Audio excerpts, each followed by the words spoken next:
Hello friends, চলো আমি শিউলি চলে এসেছি আজ আমার গল্পকথার কিছু গল্প নিয়ে।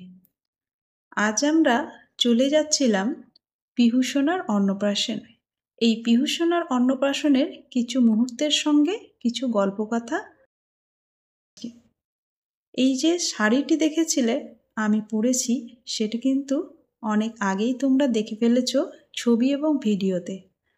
এই শাড়িটি আমি শ্রীময়ী কালেকশন থেকে নিয়েছি, তোমরা চাইলে সেখান থেকে তোমরাও পারচেস করতে পারো। এটা অনেকের কোশ্চেন ছিল আমার শাড়িটি নিয়ে, সে কারণে এই শাড়ির গল্পটা বলে দিলাম।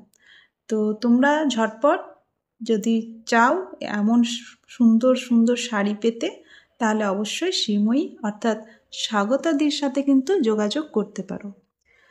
বিভিন্ন জনের বিভিন্ন রকমের কথা আজ আমি শুনতে পাচ্ছি। অনেকে বলছে হয়তো আমি প্রেমে পড়েছি, তাই জন্যই হয়তো ভিডিও এমন করছি। কেউ বলছে কি ব্যাপার শিউলি, টিকটক?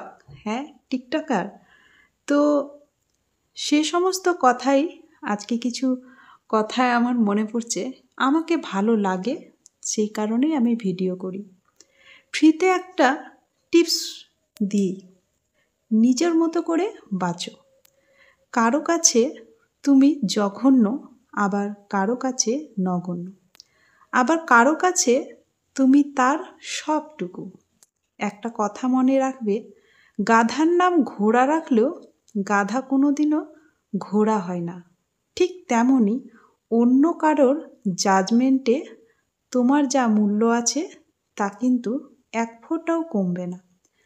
কারো কাছে দেখবে তুমি ন্যাকা, আবার কারো কাছে তুমি বোকা। তুমি আবার কারো কাছে খুব অহংকারী, আসলে কোনোটি তুমি নও তার কাছে ঠিক সে রকম যেরকম সে ডিজার্ভ করে।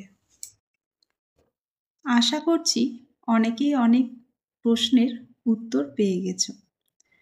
পিহুসোনার অন্নপ্রাশনের ভিডিও কিন্তু অনেক দিন আগেই পিহুসোনার মামা পোস্ট করেছিল বলে দেরি করেই আমি পোস্ট করছি। আর যাদের অনেক রকম কোয়ারি আছে তারা অবশ্যই আমার ভিডিওগুলো দেখে কমেন্ট বক্সে কমেন্ট করবে। মেসেঞ্জারে বিশেষ করে আমাকে কেউ মেসেজ তেমনভাবে করবে না, বিশেষ কারণ ছাড়া। আর কল তো একদমই নয়। তো চলো, পিহুসোনার অন্নপ্রাশনের ছোট্ট একটা মুহূর্ত আমি তুলে ধরলাম, এবং ভিডিওটি কেমন লাগলো অবশ্যই কমেন্ট বক্সে কমেন্ট করবে। আর আজকের মতো এই ভিডিও এখানেই সমাপ্ত হলো, এবং এরপরে নেক্সট আমি আবার আমার গল্পকথা নিয়ে হাজির হব। ততক্ষণের জন্য অবশ্যই তোমরা আমাকে ফলো করতে থেকো। ওকে, টাটা, বাই।